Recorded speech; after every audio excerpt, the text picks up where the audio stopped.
மூக்கினை எந்நேரமும் தோண்டி கொண்டே இருப்பவர்களுக்கு மூக்கு நடு எலும்பில் காயங்கள் ஏற்பட்டு அங்கு பக்குகள் உருவாகிவிடும்.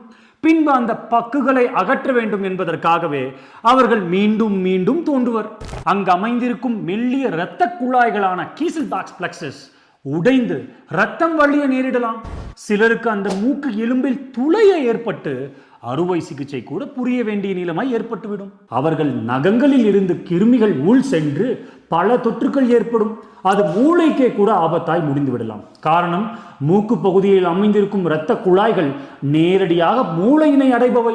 சிலர் தங்களை அறியாமலே இதனை செய்கின்றனர். அவர்கள் தங்கள் விரல்களை சுத்தமாக வைத்துக் கொள்வது மட்டுமல்லாமல் தங்கள் நகங்களினையும் முழுவதுமாக வெட்டி இருத்தல் வேண்டும்.